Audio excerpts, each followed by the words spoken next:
As the war in Iran, despite what you may or may not have heard about it, pushes the price of fossil fuels through the roof, we're starting to see more and more people reconsidering their daily commuting choices.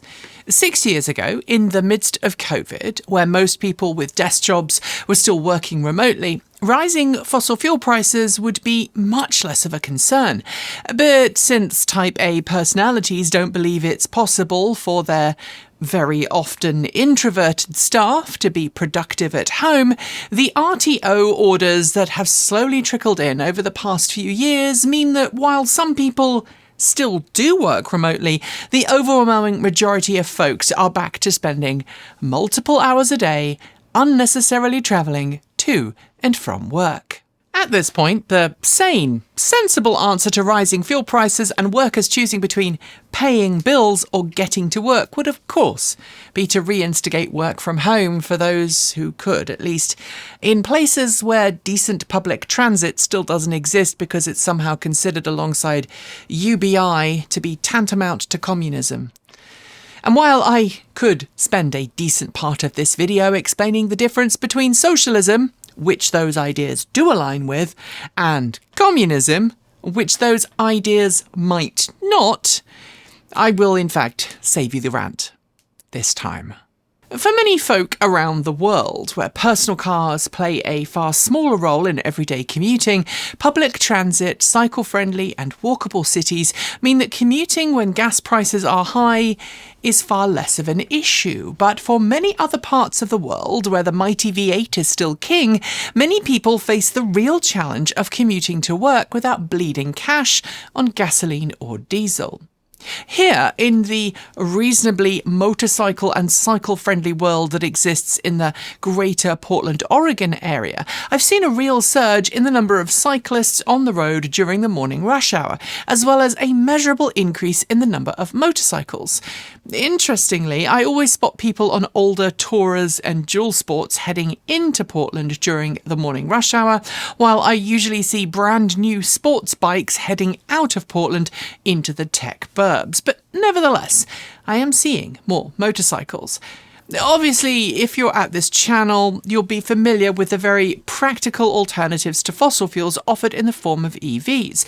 But let's be honest, EVs, while now at or below price parity with fossil fuels in some markets, still represent a major investment. And if you're not in a financial position to be able to afford to buy a car, be it new or used, an EV may still be out of your price range, which is where two-wheelers, specifically electric bicycles, come in, offering the perfect fusion between a traditional pedal cycle and an EV. They offer a bunch of benefits to the rider. And as the price of oil soars, interest is similarly on the up. So today we're going to go over some very basic concepts you should know about the electric bicycle world, with the hope that if you do decide to make a purchase decision, you'll do so with some basic knowledge to help.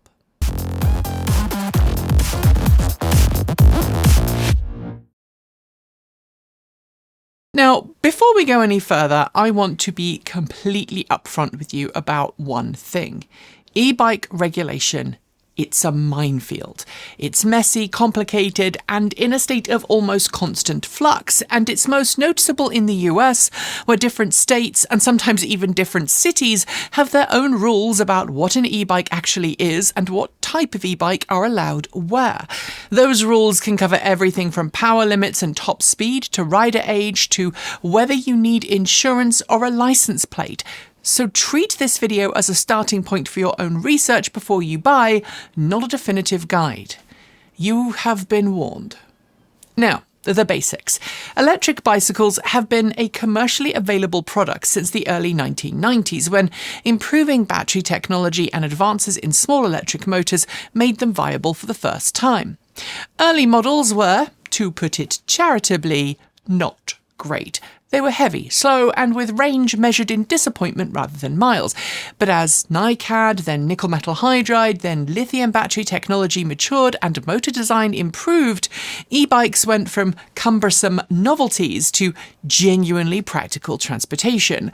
Today, higher-end models can be virtually indistinguishable from a conventional pedal bike, with the battery, motor, and drivetrain components integrated invisibly into the frame.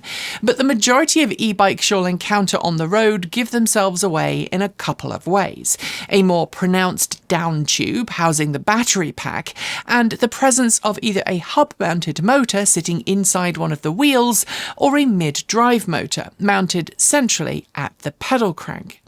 If you happen across a much older e-bike, you may also encounter a friction drive system where the motor sits in a housing above one of the wheels and can be pulled down to drive a small powered roller directly against the tyre surface. They work, after a fashion, but they're inefficient, underpowered, and have a genuinely unpleasant habit of slipping when the road is wet.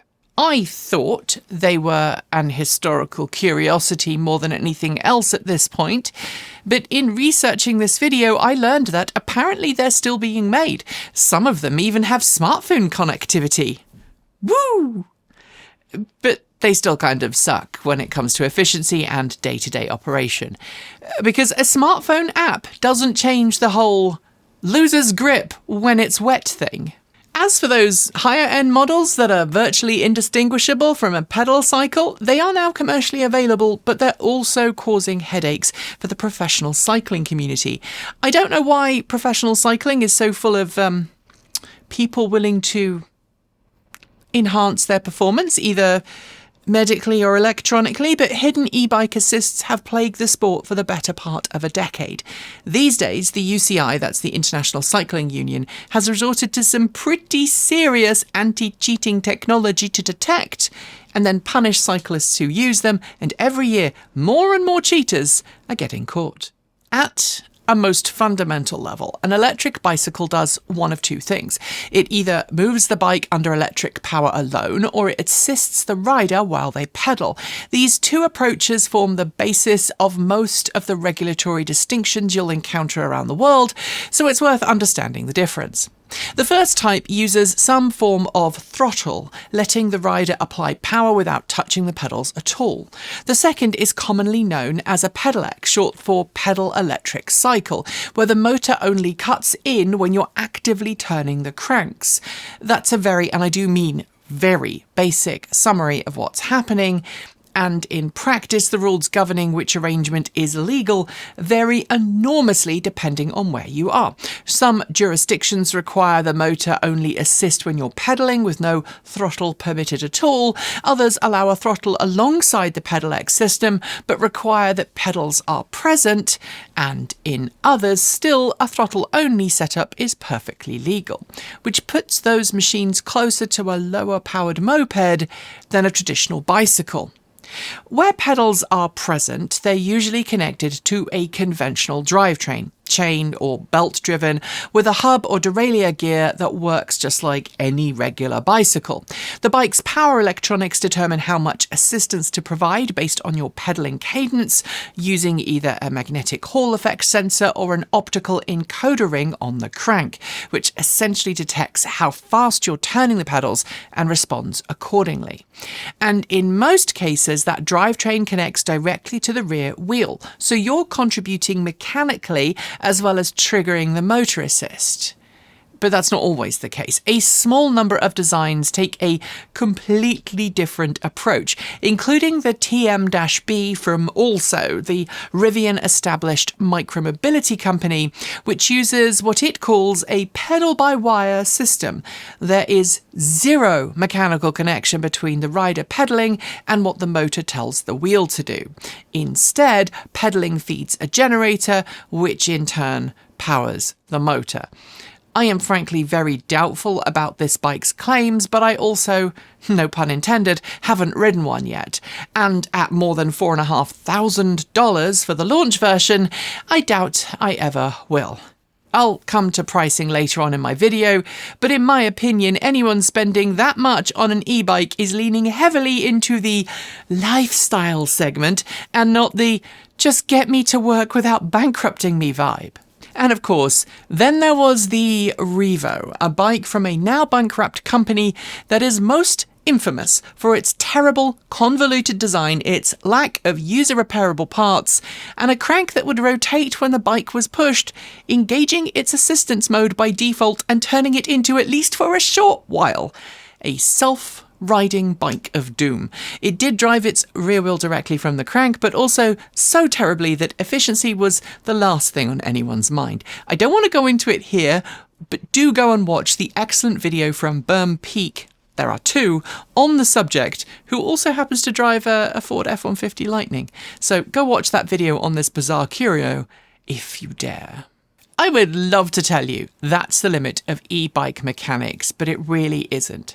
Most, but not all modern e-bikes have switches and digital control screens that allow you to tweak just how much assistive power your bike offers and which power band it's in. The last bit is important because it leads us into the whole "is it legal" thing. But before I get there, did you know that we are here because of our amazing community of supporters on Patreon, YouTube, Discord and Ko-fi? Unlike a lot of channels, we don't take big advertorial sponsorship deals, and we only exist because you support us.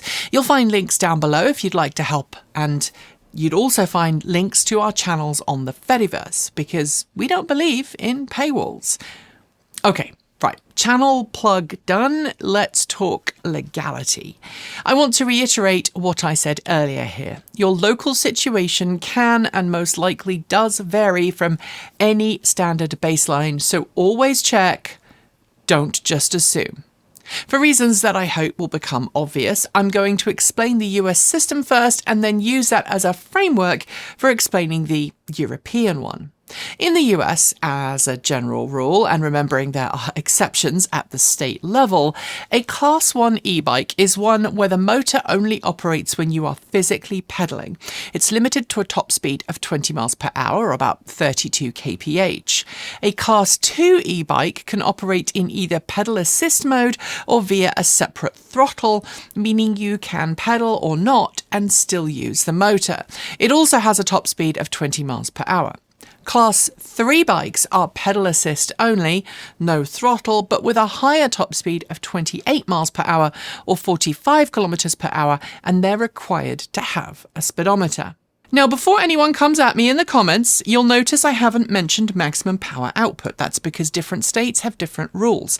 But as a general baseline, the Federal Consumer Product Safety Act caps e-bike motors at 750 watts continuous to qualify as a bicycle at all. Go above that and you're no longer riding a bicycle in the eyes of the law, you're riding an unregistered motor vehicle.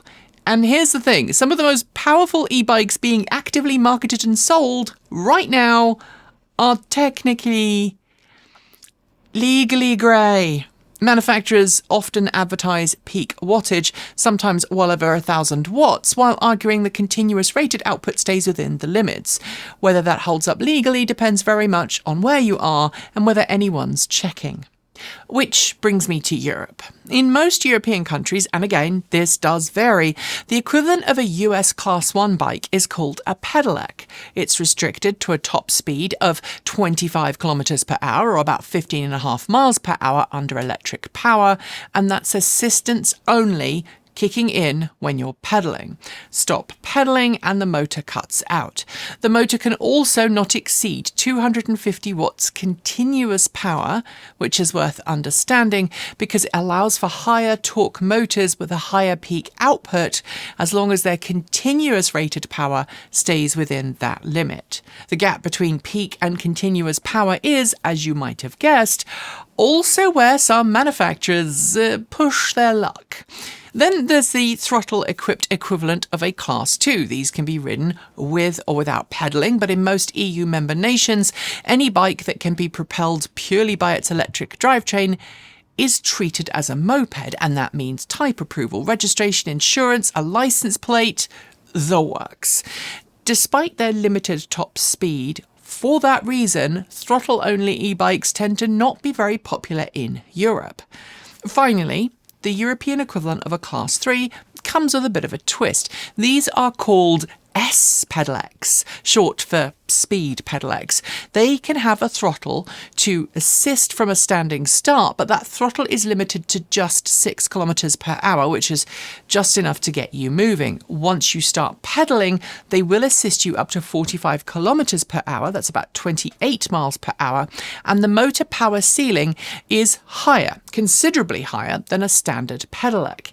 In practice, though, because the EU framework ties maximum motor power to a multiple of human input, real-world S-Pedelec motors typically top out around 1,000 watts continuous, not the theoretical 4 kilowatt ceiling you'll sometimes see quoted. The majority of EU countries that actually permit these at all require insurance, a license plate, a valid license, and a helmet, and for that reason they're also not super popular on the road. And they're also restricted on where they can be ridden. Which brings me back, rather nicely, to the US. In the US, many municipalities ban anything other than Class 1 e-bikes from cycle paths and shared use paths. Others impose low maximum speed limits. Long Beach, California, for example, has a 20 miles per hour cap on its bike beach path for e-bikes. Some places go further and ban any type of electrically assisted bicycle outright, regardless of its class or power output. And that's actually one of the reasons why we don't do a whole lot of electric bicycle reviews on this channel, because the majority of bikes we're offered are technically illegal in at least some of the places our audience rides.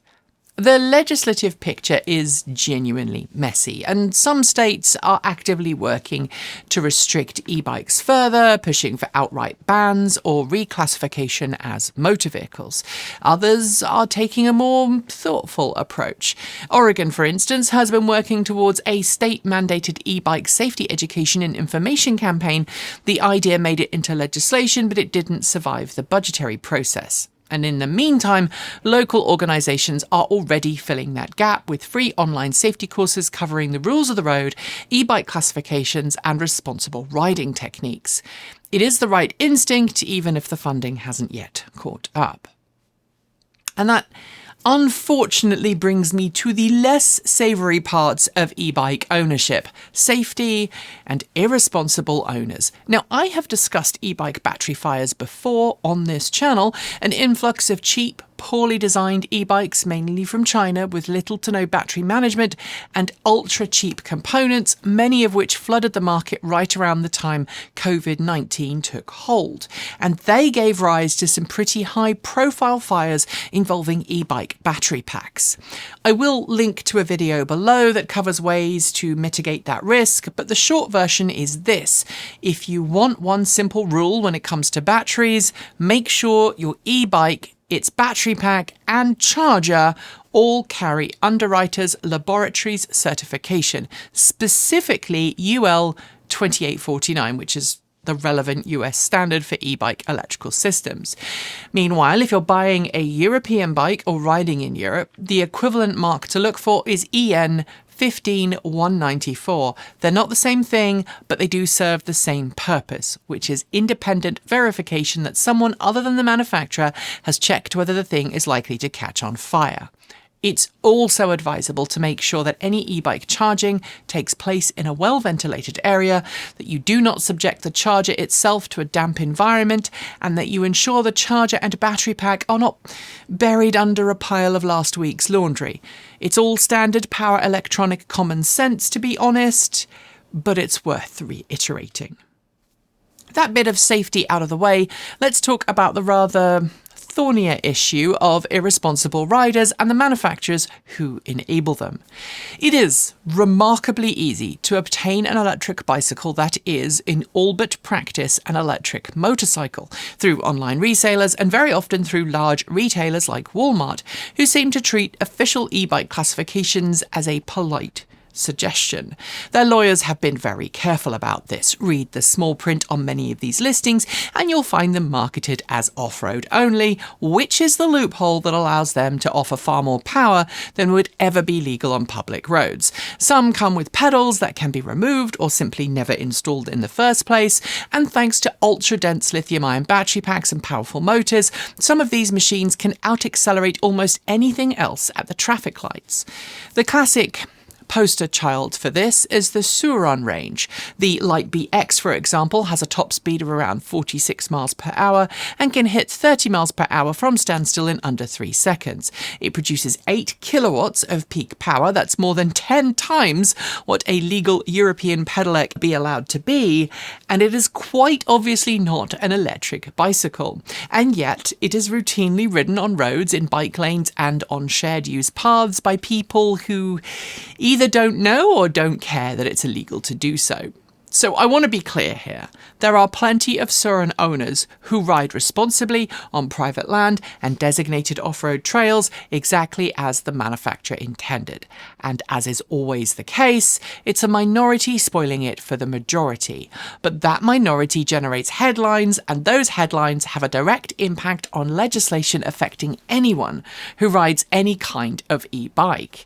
And those headlines have consequences. In California, reported e-bike incidents rose by 1,800% between 2018 and 2023. In New York City, bicycle deaths hit a 24-year high in 2023, the majority involved e-bikes. In the UK, the issue was raised in Parliament earlier this year, citing the deaths of an 86-year-old man in Lancashire and a 70-year-old woman in Greater Manchester left in a coma, both after they were struck by illegal machines marketed as e-bikes. And right here in the US, in California, just recently, a mother has been charged with manslaughter after her teenage son struck and killed an 81-year-old man while riding, you guessed it, a Sur-Ron Ultra B. Here's the problem though. The vehicles behind the vast majority of those statistics aren't legal e-bikes, they're e-motos, electric motorcycles sold and marketed in the grey area between bicycle and motor vehicle.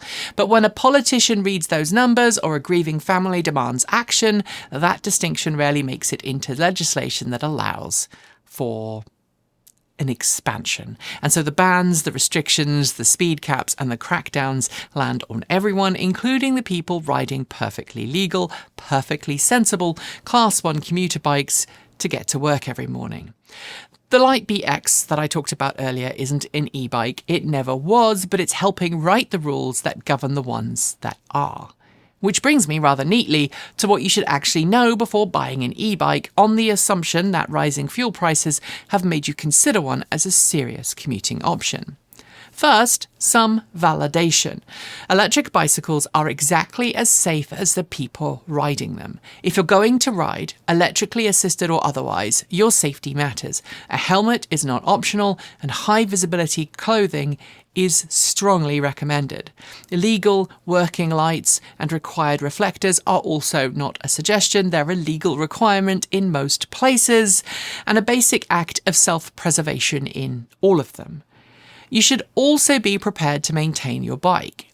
E-bikes require upkeep. Either learn to do it yourself or find a trusted local bike shop and build a relationship with them. Brakes deserve particular attention on higher powered bikes, and you need to know how yours work, how to stop safely, and how to make sure they're regularly inspected. And here's another one of my rants. If you're going to ride on public roads, cycle paths, or anywhere other people are present, be predictable and be legal. Where advanced stop boxes exist for traffic lights, those marked areas that let cyclists get ahead of traffic at junctions, use them if you are permitted to. Treat stop signs as stop signs, unless the law where you are explicitly says otherwise. Yield to pedestrians. Don't jump red lights. Use hand signals. Get into the habit of a lifesaver shoulder check before changing position. And if you can't do these without wobbling, practice in a car park first. And if your bike has a derailleur gear system, learn to drop down through them as you slow for a junction or a light, so you're not grinding away from a standstill in the wrong gear. Most places don't require a proficiency test to ride an e-bike, but that doesn't mean you should skip being proficient. I went to music college in London, and over my 4 years there, I rode around 15,000 miles on a completely human-powered bicycle. I survived the chaos of London traffic because I expected the unexpected, I followed the rules of the road, and I was absolutely clear about my intentions to everyone around me. If you ride like you expect to come off and treat riding like the risk it is, you'll be fine. If you ride fully cognizant of what could happen next, you'll be more prepared for when things do go wrong. And they will. Second, you need to buy for your primary need. If you are commuting to and from work, buy a good quality road e-bike with sensibly sized wheels and tyres. Folding commuter bikes are great for combining with public transit, but they're less so good for a 10-mile schlep every morning. And in a similar way, the massive fat tyre bikes that are so popular right now might look the part on a beach or a local trail, although many of them break into a cold sweat if you actually try to ride them off-road seriously or indeed hard. But they're also about as suited to a daily commute as I am to attending the RNC convention. The thicker a tyre is, the more rolling resistance it creates and the more energy it consumes, regardless of whether that energy is coming from you or a battery pack. You may regret your purchase decision for a fat tyre bike later. In the same way, while the 1970s style retro cruisers, think Super 73 and their ilk, might be great for a leisurely beach ride at the weekend, their limited seat adjustability means you're not going to be comfortable or even efficient over longer distances. I'm not saying it's impossible, but if your goal is riding to work, school or running errands, there are better choices. Oh, and as a side note, many e-bikes with large seats designed to accommodate more than one person are questionably legal in many places around the world if you actually try to carry a passenger on them. And while I'm on the subject of fit, follow sizing guides, and if at all possible, get fitted by a bike shop. You might feel like you're 6'3", but if you're actually 5'6", buying a bike that's too big will seriously compromise its rideability. The same is true in reverse. If you're buying an e-bike for commuting, also make sure it can be ridden unassisted. And that matters for 2 reasons.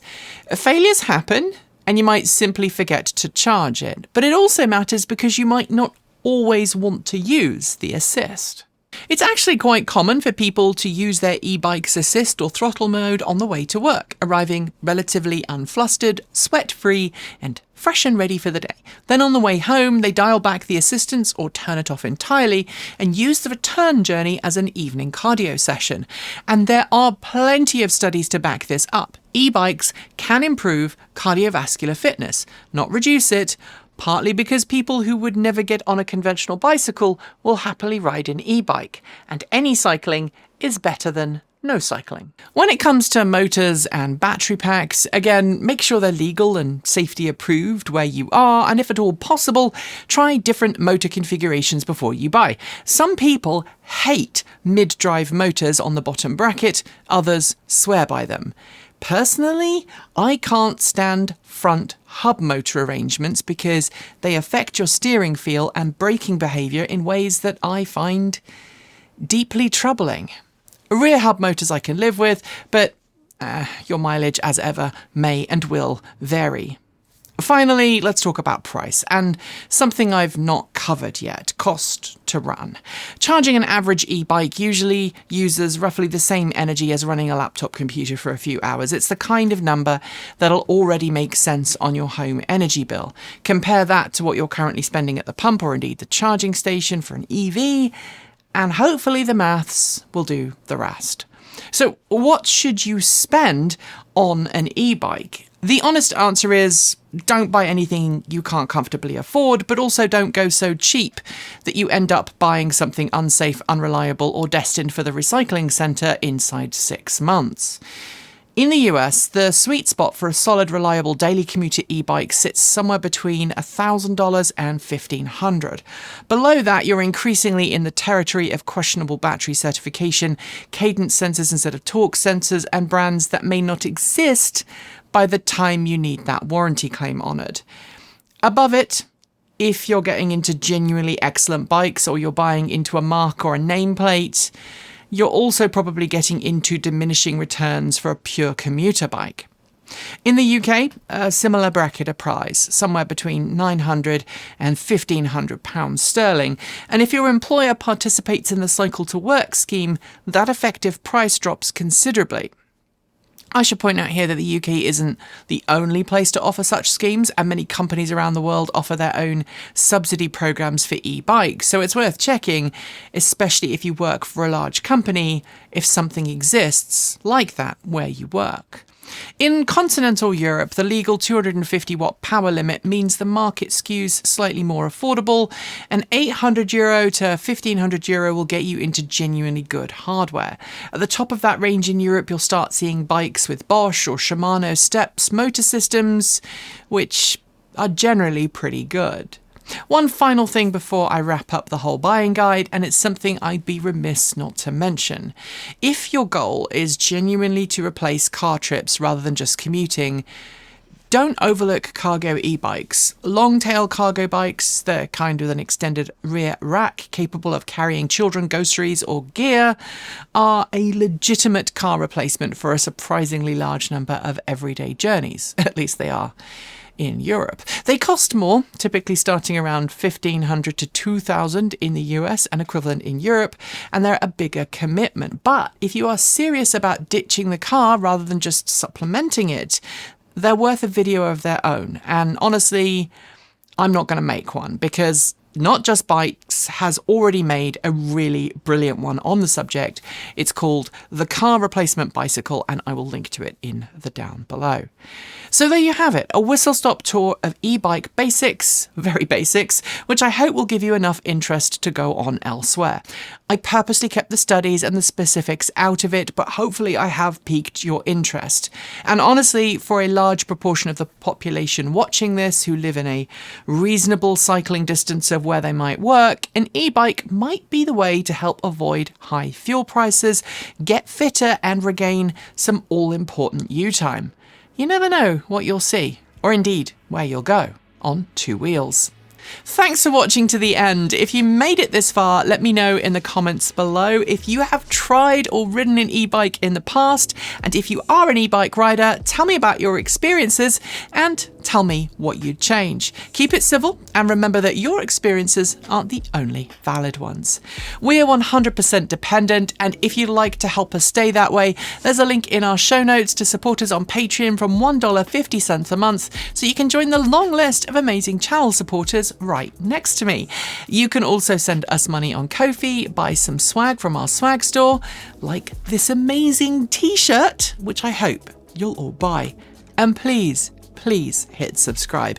YouTube won't reliably tell you that we've pushed a new video, so make sure you also follow us on social media. That's Mastodon, or you can follow us on Discord or Fluxer. Thanks for watching, thanks for helping be the positive change in the world we need, and until next time, keep evolving!